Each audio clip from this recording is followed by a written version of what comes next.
Hello बच्चों, आप सभी का स्वागत है एसएस कोचिंग क्लासेस में। मैं राम सिंह। हम लोग पढ़ रहे हैं कक्षा 12 का अध्याय नंबर 5, जिसका नाम है उपसात संयोजन यौगिक यानी कोऑर्डिनेशन कंपाउंड। इससे पहले हम लोगों ने कुछ टॉपिक कंप्लीट कर लिए थे और लास्ट टाइम जो हमने टॉपिक पढ़ा था वो क्या थे, वर्नर थ्योरी। वहाँ पर हमने देखा था कि वर्नर ने अपने कुछ पोस्टुलेट दिए थे, उनके बारे में देखा था और वर्नर थ्योरी से जुड़े क्वेश्चंस जो बनते हैं उनके बारे में हम लोगों ने बात की थी। आज आगे हम बात करेंगे कि जो वर्नर ने अपनी थ्योरी थी उस थ्योरी की क्या लिमिटेशंस रही, क्यों आगे चलकर वर्नर की थ्योरी फेल हो गई, क्या कारण रहे, इन पर हम चर्चा करेंगे। तो आइए सबसे पहले देख लेते हैं वर्नर थ्योरी की सीमाएं। वर्नर सिद्धांत की क्या हो जाएंगी, सीमाएं। तो वर्नर सिद्धांत की क्या सीमाएं रही, तो देखिए ध्यान से। सबसे पहले इन्होंने एक बात बताई। इन्होंने कहा कि कुछ धातुएं ही होती हैं जो क्या करती हैं, संकुल बनाती हैं, और कुछ धातुएं क्या होती, संकुल नहीं बना पाती। तो कहीं ना कहीं एक कारण ये भी रहा कि इनकी थ्योरी फेल हो गई। दूसरा कारण इन्होंने ये बताया, इन्होंने अपनी थ्योरी में कहा था कि जो सेकेंडरी वैलेंसी होती है, यानी जो सेकेंडरी वैलेंसी होती है वो दिशात्मक होती है। कैसी होती है, दिशात्मक होती है। ये बात इन्होंने बताई, लेकिन ये नहीं बता पाए कि आखिर ये जो दिशात्मक होती है तो ये दिशात्मक क्यों होती है। ये बात ये एक्सप्लेन नहीं कर सके और वर्नर। तीसरी बात क्या थी, तीसरी बात इन्होंने बताई, इन्होंने कहा कि जो सेकेंडरी वैलेंसी होती है, यानी जो सेकेंडरी वैलेंसी होती है वो क्या करती है, इनकी ज्यामिति को निर्धारित करती है। लेकिन ये नहीं बता पाए कि इनकी ज्यामिति निश्चित क्यों होती है और इसकी सेकेंडरी वैलेंसी इसकी ज्यामिति को निर्धारित क्यों करती है। ये हो गई बात। और अगली बात, यानी ये ज्यामिति, अगर हम बात करेंगे बेटा तो क्या नहीं निर्धारित कर पाए, ज्यामिति को। तो ज्यामिति कैसी होती है, निश्चित होती है, लेकिन क्यों होती है ये नहीं बता पाए। ठीक। अगला चौथा बात है कि ये संकुल के चुंबकीय गुणों की व्याख्या नहीं कर सके। ठीक है। और पांचवी बात है कि ये किसी भी संकुल का जो रंग है उस रंग की क्या कर रही है, व्याख्या नहीं कर सके। तो ये मात्र कुछ 5-6 कारण रहे जिसकी वजह से इनकी थ्योरी क्या हो गई, फेल हो गई।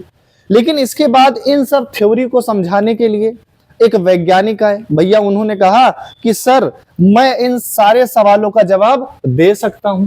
अच्छा, तो जो थ्योरी आई उस थ्योरी का नाम था वैलेंस बॉन्ड थ्योरी। तो आज का जो हमारा टॉपिक है उसका नाम क्या है, वैलेंस बॉन्ड थ्योरी। क्या नाम है, valence bond theory. Valence bond theory. तो ये वैलेंस बॉन्ड थ्योरी है और इसको शॉर्ट में बोला जाता है VBT। और इसका जो हिंदी में नाम है वो नाम है संयोजकता आबंध सिद्धांत। आपके बोर्ड एग्जाम में पूछा जाने वाला हर बार का ये टॉपिक है, संयोजकता आबंध सिद्धांत। और इसको देने वाले जो वैज्ञानिक थे उनका नाम था लिनियस पॉलिंग। क्या नाम था, लिनियस पॉलिंग। और इन्होंने ये जो सिद्धांत दिया वो 1931 में दिया। कब दिया, 1931 में दिया। इन्होंने जब अपना सिद्धांत दिया तो इन्होंने अपनी कुछ अभिधारणाएं बताई, कुछ अवधारणाएं बताई। तो वो क्या क्या अवधारणाएं बताई, तो इन्होंने बताया कि जो हमारी CMI होती है तो CMI के पास इलेक्ट्रॉन को ग्रहण करने के लिए क्या होना चाहिए, खाली d कक्षक होने चाहिए। क्या बताया, खाली d कक्षक होने चाहिए। भाई आप लोगों ने क्या पढ़ा है, हम लोगों ने तभी तक पढ़ा है कि ये हमारी क्या होती है, सेंट्रल मेटल होती है और यहां पर ये लिगेंड लगे हुए हैं। ये क्या है, लिगेंड लगे हुए हैं और ये लिगेंड क्या करते हैं, इसको इलेक्ट्रॉन डोनेट करते हैं। तो यहां पर ये इलेक्ट्रॉन को क्या करता है, यानी सेंट्रल मेटल क्या करते हैं, इलेक्ट्रॉन को ग्रहण करती है, यानी ये एक्सेप्टर हुई। और ये हमारा क्या हुआ, डोनर हुआ। क्या हुआ, डोनर, यानी ये हमारा क्या हुआ, दाता हुआ। और ये हमारा क्या हो गया, ग्राही। तो दाता के पास क्या है, दाता के पास है सर लोन पेयर इलेक्ट्रॉन। कौन से इलेक्ट्रॉन है, लोन पेयर इलेक्ट्रॉन। तो ये लोन पेयर इलेक्ट्रॉन किसको दे देता है? सेंट्रल मेटल को देता है। अब ये सेंट्रल मेटल को जब इलेक्ट्रॉन देगा, तो जब ये इलेक्ट्रॉन ले रहा है तो इलेक्ट्रॉन लेने के लिए इसके पास क्या होना चाहिए? खाली डी कक्षक होना चाहिए। ये बात किसने बताई? लिनियस पॉलिंग ने बताई। पहला पोस्टुलेट यही दिया कि लिगेंड से इलेक्ट्रॉन को ग्रहण करने के लिए सेंट्रल मेटल आयन के पास क्या होना चाहिए? खाली डी कक्षक होने चाहिए। दूसरी बात इन्होंने बताया कि जो इनके संयोजी कक्षक होंगे, क्या होंगे? जो इनके संयोजी कक्षक होंगे वो आपस में मिल करके किसका निर्माण करेंगे? संकृत कक्षक का निर्माण करेंगे। क्या करेंगे? निर्माण करेंगे। अभी देखो, कोष तो यानी कक्षक तो बहुत सारे होते, लेकिन कौन से कक्षक संकृत कक्षक बनाएंगे? सिर्फ संयोजी कक्षक क्या करेंगे? संकृत कक्षक बनाएंगे। तो क्या बताया दूसरे पोस्टुलेट में? इन्होंने बताया कि भैया जो संकृत कक्षक बनेंगे वो किसके द्वारा बनेंगे? संयोजी कक्षक आपस में क्या करेंगे? आपस में मिल करके संकृत होकर के किसका निर्माण करेंगे? संकृत कक्षक का निर्माण करेंगे। ये दूसरी बात इन्होंने बताई। तीसरी बात इन्होंने ये बताई कि जैसे ही लिगेंड क्या पहुंचेगा? अपने इलेक्ट्रॉन को लेकर के जैसे ही लिगेंड इन डी ऑर्बिटल के पास पहुंचेगा, क्या होगा? डी ऑर्बिटल के पास पहुंचेगा तो उनके बीच में क्या होगा? अतिव्यापन होगा। अतिव्यापन का मतलब ओवरलैपिंग होगी, यानी ओवरलैपिंग होने के बाद ही क्या करेगा? यानी तीसरी बात इन्होंने बताई कि लिगेंड और डी ऑर्बिटल के बीच, लिगेंड के जो इलेक्ट्रॉन होंगे और जो डी ऑर्बिटल है उनके बीच में बेटा क्या होगा? अतिव्यापन होगा, यानी ओवरलैपिंग होगी। और जब ओवरलैपिंग होगी तभी क्या होंगे? इलेक्ट्रॉन कहां जाएंगे? डी कक्षक में जाएंगे। अभी जब इस पे सवाल करेंगे तो हम आगे इस एक एक नियम को हम वहां पर देखेंगे। एक एक इनका जो पोस्टुलेट था उसके बारे में हम लोग वहां पर अध्ययन करेंगे, देखेंगे कैसे क्या हुआ। तो तीसरी बात क्या होगी? अतिव्यापन। मोटी मोटी बातें हम समझ रहे। पहले क्या है? सीएमआई के पास डी कक्षक होना चाहिए। दूसरी बात क्या है? कि जो संयोजी कक्षक हो आपस में संकृत होकर क्या बनाएंगे? वो संकृत कक्षक बनाएंगे। क्या बनाएंगे? संकृत कक्षक बनाएंगे। तीसरी बात है क्या? यानी जो लिगेंड, जब हमारा कोई लिगेंड है उसके जो पूर्ण पूरित कक्षक हैं और यहाँ पर जो हमारे डी कक्षक हैं इनके बीच में क्या होगी? ओवरलैपिंग होगी। और ओवरलैपिंग होने के बाद ही क्या होगा? दोनों के बीच में क्या होगा? उपसहसंयोजी बंध बनेगा। चौथी बात इन्होंने बताया कि यहां पर ध्यान से सुनना। चौथी बात बताया कि यहां पर जो हमारा सीएमआई है वो दो तरीके के संकुल बनाएगा। एक तो बनाएगा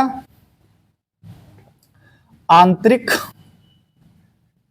कक्षक संकुल, या फिर वो बनाएगा बाह्य कक्षक संकुल। ये दो तरीके की बातें की गई। उसने कहा कि या तो अगर मेरा कोई कोऑर्डिनेशन संकुल, जब मेरा कोई कॉम्प्लेक्स बनेगा तो वहां पर जो सीएमआई होगा वो दो तरीके के संकुल बना सकता है। या तो वो आंतरिक कक्षक संकुल बना सकता है या वो बाह्य कक्षक संकुल बना सकता है। या तो कौन सा बनाएगा? आंतरिक कक्षक संकुल बनाएगा, या तो फिर बेटा वो क्या करेगा? बाह्य कक्षक संकुल बनाएगा। अब ये आंतरिक कक्षक संकुल और बाह्य कक्षक संकुल है क्या? इस बात को थोड़ा सा समझ लीजिए। जैसे देखिए, अगर हम बात कर लें यहां पर कि जैसे सपोज करिए अभी हमने क्या कहा? मैंने एक Fe का इलेक्ट्रॉनिक विन्यास किया, Fe3 का। और जब मैंने इसका इलेक्ट्रॉनिक विन्यास किया तो आप जानते हैं कि आर्गन 18 होता है, ये बात हम जानते हैं। और ये हमारे पास हो जाएगा 4s0 और ये हमारे पास हो जाएगा 3d5 यहां पर है। अब यहां पर देखो, अगर हम इसके लिए कक्षक का निर्माण करेंगे तो यहां पर कितने कक्षक बनाएंगे? 5 कक्षक बनाएंगे सर। ये देखिए 5 कक्षक बना दिया। अब पाउली के अगर हम हुंड के नियमानुसार जाए तो प्रत्येक कक्षक में कितना इलेक्ट्रॉन होगा? एक इलेक्ट्रॉन पहले भरा जाएगा, उसके बाद क्या होंगे? इलेक्ट्रॉन युग्मित होंगे। अब यहां पर देखिए ये इलेक्ट्रॉन अभी युग्मित नहीं है, तो यहां पर होता क्या है कि जैसे ही हमारे पास कोई स्ट्रॉन्ग फील्ड लिगेंड आएगा, मैं आगे बात करूंगा कि वीक फील्ड लिगेंड क्या होते हैं, स्ट्रॉन्ग फील्ड लिगेंड क्या होते हैं, तो वो क्या करेगा? इसका बेटा क्या करवा देगा? युग्मन करवा देगा। इसका हुंड के नियम का क्या करेगा? विरोध करेगा। उसके नियम के विरुद्ध क्या करेगा? ये इलेक्ट्रॉन का युग्मन करवा देगा हुंड के नियम के। तो जब उसके विरुद्ध ये काम करेगा तो यहाँ पर डी ऑर्बिटल कहां से? ये देखो डी ऑर्बिटल 2 खाली हो गए, क्योंकि ये बेटा क्या था? ये भी डी ऑर्बिटल है। अभी यहाँ पर आपके पास अगर कोई जाके, अगर आपके कंपाउंड जो है अगर उसमें कोऑर्डिनेशन नंबर 4 है, तो अगर कोऑर्डिनेशन नंबर 4 है तो वहां पर आपको क्या चाहिए? आपको भैया 8 इलेक्ट्रॉन रखने के लिए 4 कमरे चाहिए। तो यहां पर क्या होगा? तो यहां पर क्या होगा? तो यहां पर आपको 2 कमरे तो मिल गए, तो तो 2 कमरे हमको क्या चाहिए और चाहिए, तो हमें क्या मिलेगा, एक तो हमें एस का मिल जाएगा, यानी भैया 3D के बाद क्या आएगा, देखो ये तो अगर इसको अरेंज करके लिख लो तो इसको इधर लिख लो, इसको इधर। अभी जो क्वेश्चन करेंगे वहां पर एक एक बात हम बात करेंगे। तो ये 4s क्या हो जाएगा 0, ठीक। एक तो खाली स्थान हमें एस वाला मिल गया, लेकिन अभी भी 3 कक्षक हैं, तो हमें क्या चाहिए, एक कक्षक और चाहिए। तो यहाँ पर P में कितने कक्षक होते हैं, इसके बाद कौन आएगा, 4P आएगा, ठीक है। चलो अब यहाँ पे बात कर लेते हैं कोऑर्डिनेशन नंबर 6 की, वो ज्यादा समझ में आएगा। कोऑर्डिनेशन नंबर 6 का मतलब ये है कि यहाँ पर 6 लिगेंड है और लिगेंड सारे के सारे क्या है, मोनोडेंटेट है, यानी एक दंती है। तो एक लिगेंड अगर एक पेयर देगा तो 6 लिगेंड कितने देंगे, 6 पेयर देंगे। तो जितने भी आपके मोनोडेंटेट लिगेंड यानी जितनी कोऑर्डिनेशन नंबर होगी उतनी हमें क्या चाहिए, ऑर्बिटल चाहिए। तो यहाँ पर देखो, अब यहाँ पर देखो हमें ये 2 डी के, एक एस का और 2 3 पी के, और यही जो हमारे कक्षक होते हैं इन्हीं को बेटा बोला जाता है संयोजी कक्षक। अभी जो मैंने ऊपर बात की है ये हमारे क्या होते हैं, संयोजी कक्षक। अब ये संयोजी कक्षक आपस में क्या होते हैं, संकृत हो जाते हैं, आपस में क्या होते हैं, मिल जाते हैं, और समान ऊर्जा के इतनी ही संख्या में क्या बनाते हैं, इतने ही कक्षक बना लेते हैं। तो जब ये आपस में संकृत हो जाएंगे तो ये बेटा इस तरीके से क्या करेंगे, कितने ऑर्बिटल बना लेंगे, 6 ऑर्बिटल बना लेंगे, 1 2 3 4 5 6। अब यहाँ पर कौन आएगा, तो यहाँ पर आपके आएंगे लिगेंड, और लिगेंड और डी ऑर्बिटल के बीच क्या होगी, ओवरलैपिंग हो जाएगी, और इलेक्ट्रॉन इसमें इस तरीके से इनके बीच में क्या बन जाएगा, कोऑर्डिनेशन बॉन्ड बन जाएगा। तो हम यहाँ पर कुल मिला के बात कर रहे हैं कि ये आंतरिक कक्षक संकुल होते क्या हैं। तो यहाँ पर देखो, जब किसी कंपाउंड यानी किसी कॉम्प्लेक्स का जब निर्माण होता है, तो यदि हम लोग कॉम्प्लेक्स बनाने के लिए क्या है, कॉम्प्लेक्स बनाने के लिए आंतरिक, आंतरिक मतलब अंदर के डी कक्षक करते हैं। यहाँ पर देखो ये 3D है, ये क्या है 3D है बेटा, ये D है, और ये क्या है 4s है। तो ये D से अंदर का है कि नहीं है, इसलिए इसको क्या बोला जाएगा, आंतरिक कक्षक संकुल बोला जाएगा। लेकिन अगर इसी केस में हम बात करें, थोड़ा सा बात करेंगे कि जैसे मान लीजिए यहाँ पर आर्गन है, थोड़ा सा समझ लीजिए, और यहाँ पर मान लीजिए आपके पास 4s 0 हो गया, और यहाँ पर मान लीजिए 3D 5, और यहाँ पर इस बार आपके पास स्ट्रॉन्ग फील्ड लिगेंड नहीं है तो वीक फील्ड लिगेंड है, यानी ये इलेक्ट्रॉन का युग्मन नहीं करवा पाएगा। और जब ये इस अवस्था में इलेक्ट्रॉन का युग्मन नहीं करवा पाएगा तो ये देखिए यहाँ पे समझो, इसके जो अपने 5d ऑर्बिटल हैं वो तो इस तरीके से क्या हो जाएंगे, 1 2 3 4 5 इस तरह से ऑर्बिटल रहेंगे ही रहेंगे। ये किसके हो गए 3d 5 के, और यहाँ पर इसके पास क्या है, वीक फील्ड लिगेंड है। इस बार जो संकुल बना रहा है कौन बना रहा है, वीक फील्ड लिगेंड बना रहा है। क्या होता आगे बात करेंगे अभी, लेकिन अब यहाँ पर थोड़ी सी बात आपको समझिएगा, तो ये युग्मन नहीं करवा पाएगा क्योंकि वीक है वो। तो इसके बाद आपके पास कितना एस यूज है, आपके पास एस तो एक ही है, लेकिन आपको कितने ऑर्बिटल चाहिए, क्योंकि कोऑर्डिनेशन नंबर 6 है तो ऑर्बिटल भी हमें कितने चाहिए, 6 चाहिए। तो यहाँ पर कितने, 1। तो हम फिर बेटा पी से कितने ले लेंगे, पी से हमें कितना मिलेगा, पी में 3 ही कक्षक होते हैं, तो भैया चलो पी से ले लिया, तो 4p में कितने आ गए 3। अब भी हमारे पास 4 ही कक्षक, तो हमें कितने चाहिए, 2 हमें और चाहिए। तो जब हमें 2 और चाहिए तो अगला जो हमारा आएगा वो कौन आएगा, 4d आएगा। तो d में हमने कितने कक्षक दिए, 5। तो यहाँ पर हम करेंगे क्या कि एक कक्षक s का और ये संयोजी कक्षक, ये संयोजी कक्षक और ये संयोजी कक्षक आपस में मिलेंगे तो क्या बनाएंगे, संकृत कक्षक बनाएंगे। लेकिन यहाँ पर हमने कक्षक कौन कौन सा यूज किया, एक तो आपने यूज किया है सर s, दूसरा आपने यूज किया p, और p के कितने यूज करे हो 3, sp3, और d के कितने यूज करे हो 2। तो इस तरीके से यहाँ पर हमने इसके क्या किए हैं, कितने कक्षक यूज किए हैं, पर हमारे 6 कक्षक तो हो गए। लेकिन अब यहाँ पर एक बात हमें जरा सोच समझ के बताना, यहाँ पर सर जो हमने कक्षक यूज किया है वो बताओ बेटा कहाँ का यूज किया, 4s से अंदर वाला यूज किया है, और यहाँ पर जो हमने कक्षक यूज किया है d का, वो बेटा क्या है 4s के बाहर का है। तो जब हम d कक्षक बाहर का यूज करेंगे तो उसे हम लोग क्या कहेंगे, बाह्य कक्षक संकुल कहेंगे, और इसी का दूसरा नाम होता है उच्च चक्रण, या हम इसको उच्च चक्रण संकुल बोलेंगे। और ये जो हमारा बनता है इसको बोला जाता है निम्न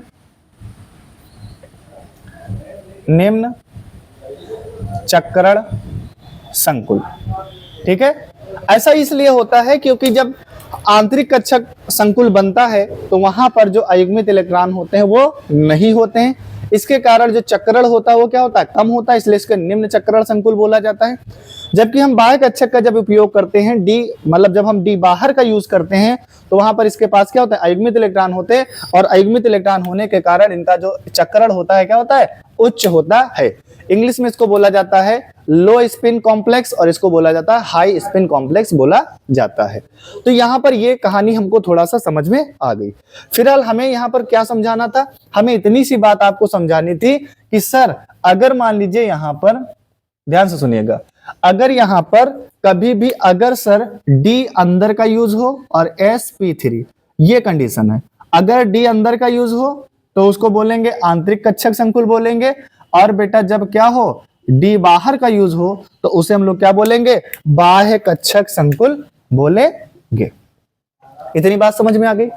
अब यहां पर ध्यान से देखो, अब हम यहां पर थोड़ी सी आपको और समझाने की कोशिश करेंगे कि यहां पर जो इसका आप स्क्रीनशॉट लीजिए जल्दी से,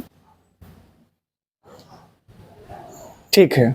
हो सकता है राइटिंग नहीं समझ में आ रही है, लेकिन कोशिश करना, ये अतिव्यापन लिखा हुआ है, तो जब हम शब्दों को बोलते हैं तो थोड़ा सा उस पर ध्यान दीजिएगा।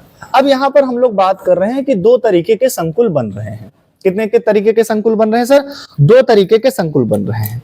अब यहाँ पर मान लीजिए अगर हमारे पास कोई कंपाउंड ऐसा है जिसकी कोऑर्डिनेशन नंबर 6 है और वहां पर दो प्रकार के संकुल बनेंगे, एक तो बनेगा आंतरिक कक्षक संकुल और जो दूसरा बन सकता है वो बन सकता है बाह्य कक्षक संकुल। तो दो तरीके के संकुल बन सकते हैं, एक तो बन सकता है आंतरिक कक्षक संकुल और दूसरा बेटा क्या बन सकता है, बाह्य कक्षक संकुल। अब याद रखना, कभी भी जब आंतरिक कक्षक संकुल बनेगा जिसकी कोऑर्डिनेशन नंबर 6 होगी तो उसका जो संकरण होगा वो D2sp3 होगा, और जो बाह्य कक्षक संकुल बनेगा तो उसका संकरण बेटा क्या होगा, DsP3D2 होगा। क्या इतनी बात आपको समझ में आ गई? और यहां पर अगर संकरण क्या होगा, D2sp3 होगा, ये बेटा हमें क्या मिला है, संकरण, ये है हमारा क्या है, संकरण। अगर संकरण D2sp3 होगा तो इसकी जो ज्यामिति होगी, इसकी जो संरचना होगी, इसकी बेटा क्या होगी, जो ज्यामिति होगी वो कैसी होगी, याद रखना अष्टफलकीय होगी। क्या होगी, अष्टफलकीय। और इसकी भी बेटा क्या होगी, अष्टफलकीय ही होगी। कैसी होगी, अष्टफलकीय होगी। क्लियर है? लेकिन अगर कोऑर्डिनेशन नंबर 4 हुआ तो वहां पर जो आंतरिक कक्षक बनेगा, वो आंतरिक संकुल बनेगा, उसका जो संकरण आएगा वो क्या होगा, DsP2 होगा। और जो अगर डी बाहर का यूज हो रहा है तो क्या बनेगा, DsP3 होगा, ये DsP2 बनेगा। क्या बनेगा बेटा, DsP2। और यहां पर क्या यूज होगा, ये आपका यूज हो जाएगा sp3। तो ये आपका है कोऑर्डिनेशन नंबर बेटा कितना, 6। अब यहां पर जो संरचना बनेगी वो कैसी बनेगी, तो याद रखना इसमें जो संरचना बनती है वो कैसी होती है, वर्ग समतलीय बनती है। कैसी बनती है, वर्ग समतलीय संरचना बनेगी। कैसी बनेगी, वर्ग समतलीय। मतलब कैसा होगा, ये आपके पास मेटल है, एक लिगेंड ये है, एक लिगेंड ये है, एक लिगेंड ये है और एक लिगेंड ये है।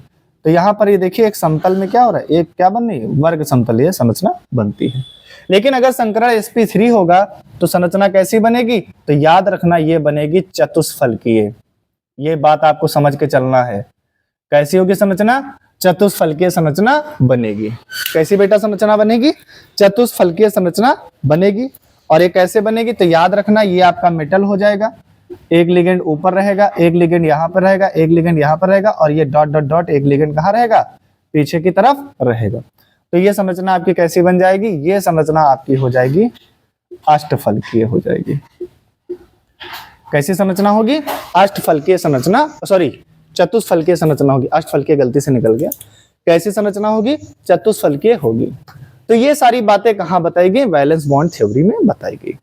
अब यहां पर क्वेश्चंस क्या बनते हैं कि आपको कोई कॉम्प्लेक्स दे दिया जाएगा और वहां पर आपसे बहुत सारे क्वेश्चंस और बहुत सारे जवाब। तो यहां पर हम एक तीर का उपयोग करेंगे और एक तीर से हम कम से कम 7 निशाने लगाएंगे। तो 6 तो पक्के लगाएंगे, 7 भी लगा सकते हैं।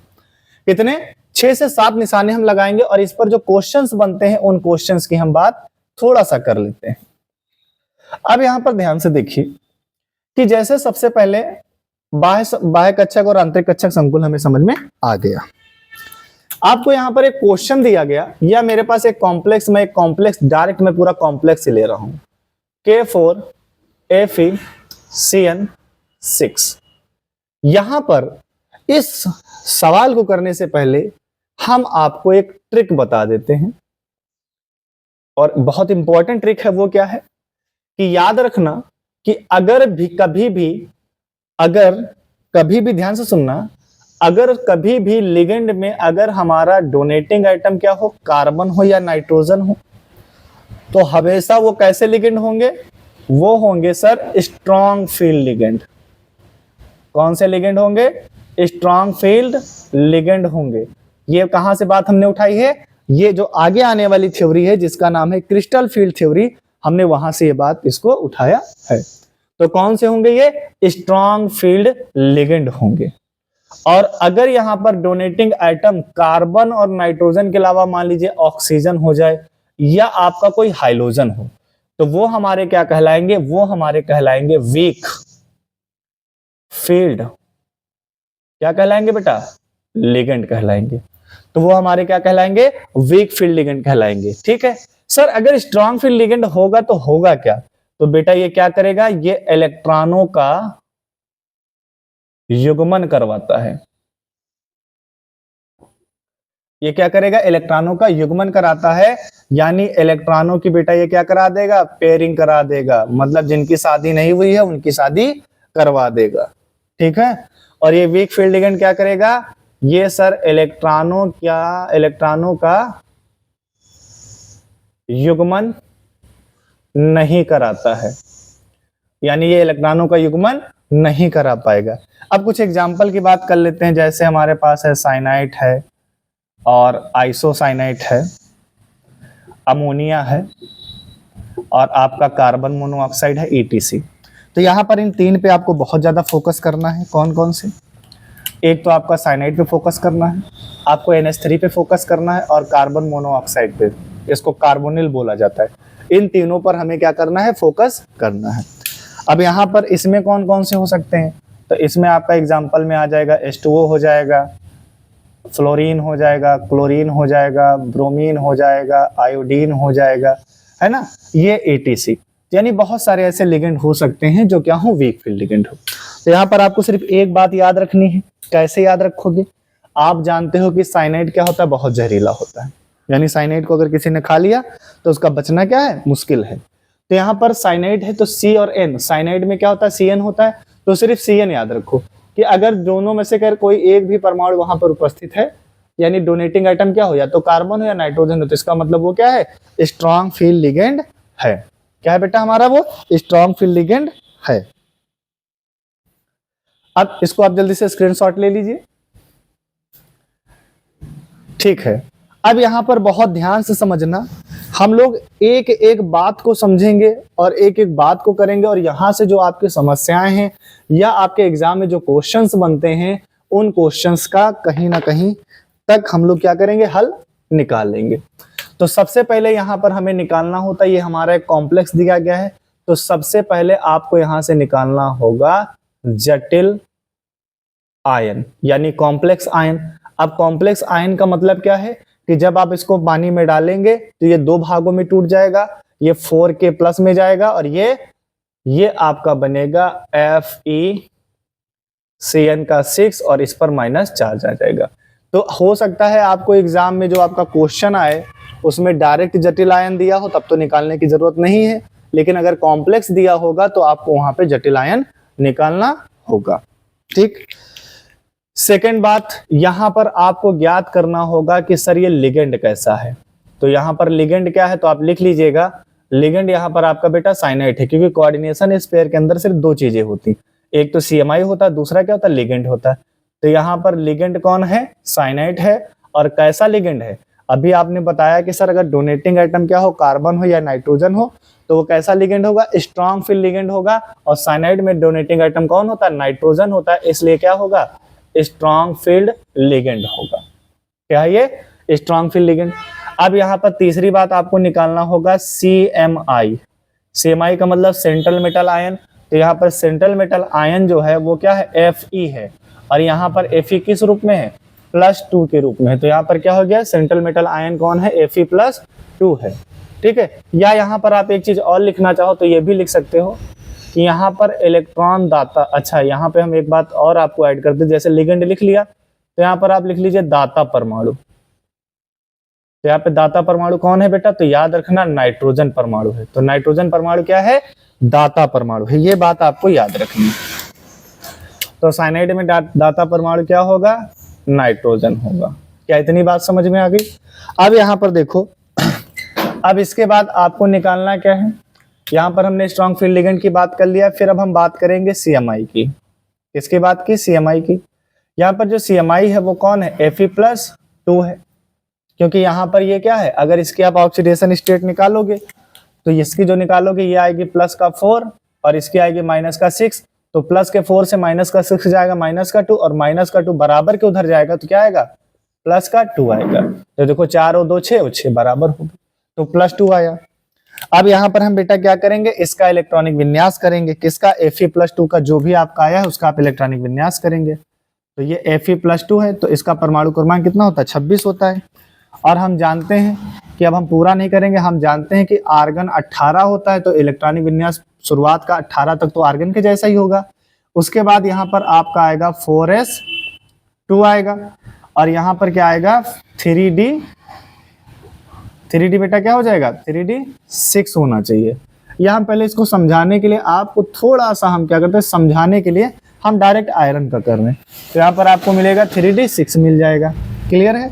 अब यहाँ पर इसको हम क्या करेंगे, थोड़ा सा अरेंज करके लिखेंगे तो हमें ये मिलेगा Ar और ये 3d हम बेटा पहले ले लेंगे तो क्या हो जाएगा 3d6 और ये हो जाएगा 4s2 हो जाएगा। अभी इलेक्ट्रॉन निकला ही नहीं तो क्या हो गया 4s2। अब यहाँ पर ध्यान से मेरी बात को सुनना कि हमें जो इलेक्ट्रॉन निकालना है वो आयरन +2 के रूप में है। तो यहाँ पर इसका मतलब ये क्या करेगा, सर 2 इलेक्ट्रॉन निकालेगा। तो ये 2 इलेक्ट्रॉन कहाँ से निकालेगा, जिसका कोष सबसे बाहरी कोष से निकालेगा, तो 4 सबसे बाहरी कोष, तो ये 2 इलेक्ट्रॉन इसके क्या हो जाएंगे, निकल जाएंगे। और जब इसके 2 इलेक्ट्रॉन निकल जाएंगे तो हमारे पास क्या बचेगा, हमारे पास बचेगा Ar और यहाँ पर हमारे पास बचेगा 3d6 और ये हमारे पास क्या हो जाएगा 4s0 हो जाएगा। ये इतनी कहानी हो गई। अब यहाँ से हमें करना क्या है, अब यहाँ पर ध्यान से देखो, यहाँ पे D के पास कितने कक्षक हैं, 5। तो ये देखिए D के पास कितने कक्षक हैं, 5। 1 2 3 4 और कितने कक्षक हो गए, 5। इनमें हमें क्या करना है, इलेक्ट्रॉन को भरना, 1 2 3 4 5। ठीक, कितने कक्षक है बेटा, 5 कक्षक हैं। और यहाँ पर ये 4s है तो s के पास कोई भी कक्षक नहीं है, तो क्या हो जाएगा 4s0। और ये हमारे किसके लिए था, ये हमारा 3d6 के लिए था। अब यहाँ पर आप लिखेंगे Cn- SFL होने के कारण इलेक्ट्रॉन का युग्मन हो जाता है। क्या होता है, इलेक्ट्रॉन का युग्मन हो जाएगा, किसके कारण, साइनाइड है यहाँ पर, और साइनाइड कैसा स्ट्रॉन्ग फील्ड लिगेंड है, तो ये क्या करवा देगा, युग्मन करवा देगा, यानी पेयरिंग करवा देगा। और जब ये पेयरिंग करवाएगा तो अब यहाँ पर देखो ध्यान से, जब पेयरिंग करवा देगा तो क्या मिलेगा, तो पेयरिंग जब करवा देगा तो ये यहाँ पर इस तरीके से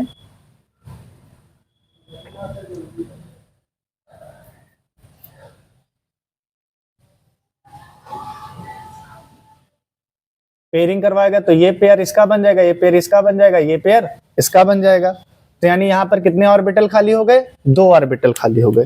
और यहाँ पर हम बेटा किसकी बात कर रहे हैं, तो ये आपको हम बता दें कोऑर्डिनेशन नंबर 6 वाले कंपाउंड्स की बात कर रहे हैं, जिसमें क्या है कोऑर्डिनेशन नंबर 6 है। तो जब ये युग्मित करवा देगा इस तरीके से तो युग्मन हो गया। अब यहाँ पर देखिए आपस में ये हमारे क्या है, संयोजी कोष है, तो ये भी हमारे क्या है, ये भी हमारा बेटा क्या है, संयोजी कोष है। और इसका आगे का भी हम ले लेंगे, ये हमारा क्या हो जाएगा, संयोजी कक्षक हो जाएंगे, सॉरी कोष नहीं कक्षक। तो ये हमारे पास क्या था, ये हमारे पास था 3d6, ये हमारे पास था क्या 4s0 और ये अब हमारे पास क्या आ गया 4 5 4p0 आ गया। अब यहाँ पर ध्यान से देखो, ये आपस में जो ये है क्या बेटा डी कक्षक, देखो 2d 1s और 3p, तो जब आपस में मिलेंगे तो ये क्या बनाएंगे, D2sp3 संकरण वाले कक्षक बनाएंगे। कौन से संकरण वाले कक्षक बनाएंगे, D2sp2 D2sp3 संकरण वाले कक्षक बनाएंगे। अब यहाँ पर देखो, जब ये आपस में ये कक्षक बना लेंगे तो कितने कक्षक बनाया? 6 कक्षक बनाया। यही बात तो उन्होंने बताया कि जो संयोजी कोष होते हैं, जो यानी संयोजी कक्षक होते हैं, वो आपस में संकरित होकर क्या बनाएंगे? उतने ही संख्या में क्या बनाएंगे? संकरित कक्षक बनाएंगे। तो यहाँ पे देखो कितने बनाएंगे? 2। अब यहाँ पर देखो, तो यहाँ पर आप लिख लोगे किसका निर्माण ये कर रहे हैं? संकरित कक्षक। यहाँ पे लिख लोगे किसके संकरित कक्षक है? Fe+2A D2sp3 संकरित कक्षक। तो इसके D2sp3 संकरित कक्षक कितने बनेंगे? 6। या इसको इसी के नीचे लिख लेते हैं ताकि हमारे पास जगह उधर रहे।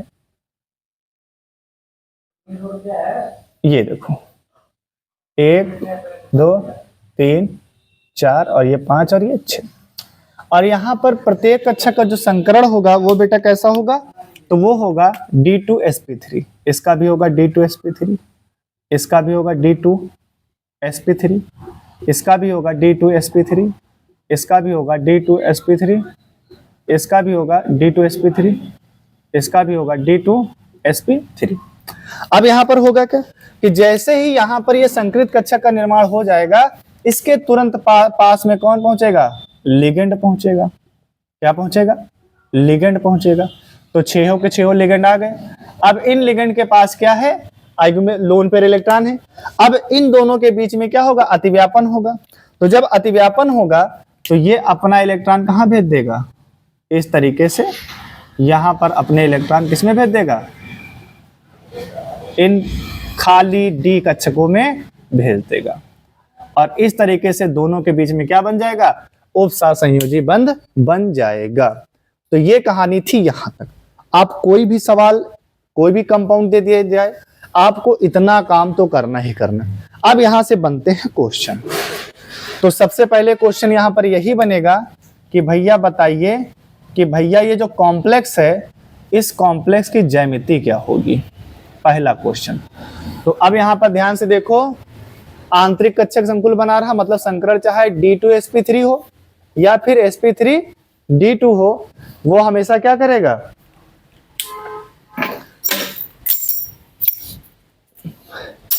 वो हमेशा ज्यामिति क्या बनाएगा? अष्टफलकीय बनाएगा। कैसा बनाएगा? अष्टफलकीय बनाएगा। ठीक। तो अब इसकी दूसरी बात पूछ सकता है कि ये तो इसकी ज्यामिति बता दी, कैसी अष्टफलकीय होगी। अब आपसे पूछेगा बताइए इसका संरचना सूत्र क्या होगा। तो अब हम इस जटिल आयन का संरचना सूत्र जब बनाएंगे तो क्या बनाएंगे? इसकी संरचना बनाएंगे। तो दूसरा क्वेश्चन तो ये बन गया। तो इसकी संरचना क्या बनेगी? यहाँ पर देखिए बीच में Fe होता है और ये देखिए एक यहाँ पर कौन होगा? साइनाइड। यहाँ पर एक साइनाइड होगा बेटा, यहाँ पर आपका एक साइनाइड होगा और यहाँ पर भी आपका एक साइनाइड होगा। और यहाँ पर क्या होगा? एक साइनाइड ये लगा है और एक साइनाइड ये लगा हुआ है। अब इन दोनों को आप देखो यहाँ पर कैसी संरचना बनती है? अष्टफलकीय बनती। ये देखिए, तो संरचना कैसी हो गई? ये अष्टफलकीय संरचना इसकी बन गई। ठीक है, तो ये संरचना हो गई। तो 2 क्वेश्चन यहां से बन गए। तीसरा क्वेश्चन आपसे यहां पर ये भी पूछ सकता है कि सर बताइए कि यहां पर अयुग्मित इलेक्ट्रॉन कितने? Unpaired electron, unpaired electron. तो अनपेयर्ड इलेक्ट्रॉन को n से लिखते हैं। तो यहां पर देखो हमेशा युग्मन के बाद ही चेक करना होगा आपको। तो यहां पर ये युग्मन हो गया, युग्मन हो रहा है कि नहीं हो रहा, हमेशा उसी के बाद चेक करना है। तो यहाँ पर देखिए युग्मन हो गया, उसके पश्चात कोई भी अयुग्मित इलेक्ट्रॉन नहीं है, यानी अयुग्मित इलेक्ट्रॉन क्या हो गया? 0। अब चौथी बात आपसे यहाँ पे पूछेगा कि बताइए भैया इसका चुंबकीय गुण कैसा होगा, यानी चुंबकीय गुण में ये अनुचुंबकीय होगा या प्रतिचुंबकीय। तो आपने डी ब्लॉक में पढ़ रखा है कि अगर उसके पास अनपेयर्ड इलेक्ट्रॉन होंगे तो वो अनुचुंबकीय, अन्यथा ये क्या हो जाएगा? तो ये सर कैसा होगा? ये होगा आपका प्रतिचुंबकीय। पांचवी बात आपसे पूछा गया कि बताइए सर इसका रंग कैसा होगा। तो भैया जब अयुग्मित इलेक्ट्रॉन नहीं तो कैसा होगा? रंगहीन होगा। ठीक है। छठी बात आपसे पूछ सकता है कि इसका चुंबकीय आघूर्ण निकालो। तो ये बात याद रखना, चुंबकीय आघूर्ण जब भी आपका अयुग्मित इलेक्ट्रॉन शून्य होगा तो हमेशा क्या होता है? शून्य होगा। तो चुंबकीय आघूर्ण भी क्या हो गया? शून्य हो गया। तो इस तरीके से यहां से अब आपसे एक भी क्वेश्चन पूछ सकता है ये कॉम्प्लेक्स कैसा बना हुआ है, तो कैसा कॉम्प्लेक्स बना हुआ है, तो याद बता देना कि भैया डी कहाँ का यूज हुआ, अंदर का यूज हुआ है। तो डी अंदर का यूज हुआ है तो इसका मतलब इसके पास क्या है, अयुग्मित इलेक्ट्रॉन नहीं है, और अयुग्मित इलेक्ट्रॉन नहीं तो क्या बनेगा, निम्न चक्रण संकुल बनेगा। ठीक है, कैसा बनेगा, निम्न चक्रण संकुल बनेगा। और यहां पर एक बात और याद रखना कि यहाँ पर इन दो लिगेंड के बीच का जो कोण है वो कितना है, 90 डिग्री। हर एक लिगेंड के बीच का कोण कितना है, 90 डिग्री है। तो इस तरीके से यहाँ पर आप कोण भी बता सकते हो कि लिगेंड, अच्छा बताने की जरूरत नहीं। तो यहां तक आपको इतना काम करना है, इस तरीके से हमें क्वेश्चंस को सॉल्व करना होगा। अगर आप एक क्वेश्चन को बहुत ध्यान से करते हैं, थोड़ा सा समझते हैं, देखो शुरुआत में कोई भी चीजें समझ में नहीं आती, लेकिन जब आप इसकी लगातार प्रैक्टिस करोगे, 2 से 3 बार प्रैक्टिस करोगे, तो ये आपको बिल्कुल समझ में आएगी। ये मैं बात लिख के आपको दे रहा हूं। ठीक है, तो आप इसका स्क्रीनशॉट ले लीजिए। फिर अब हम एक वीक फील्ड लिगेंड वाला ले लेते हैं, ताकि जो आप ये समस्या है युग्मन होगा कि नहीं होगा, उन बातों को हम आपको समझा सकें।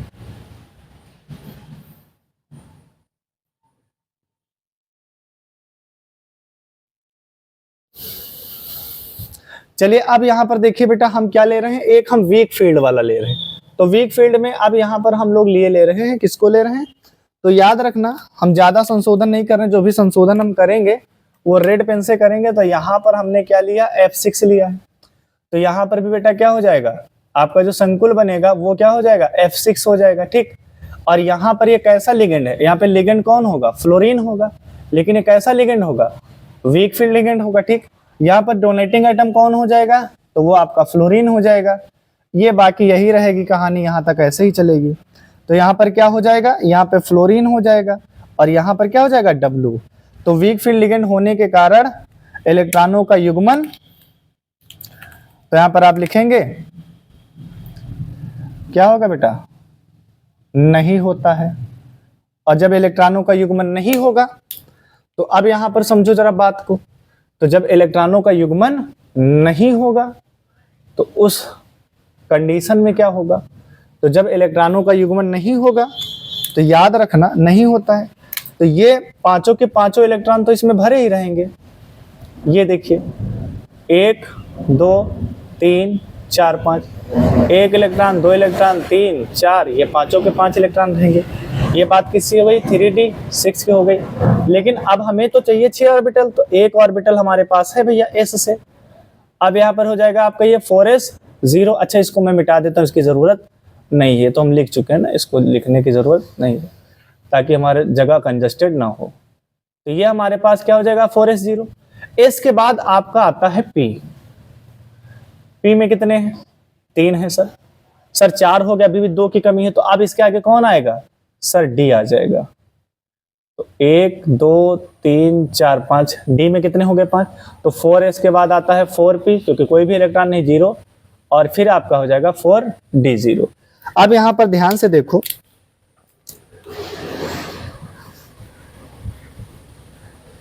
यहां पर ये वाले एक S 3p और 2d, 6 है तो चाहिए, 1 2 3 4 5 6 चाहिए।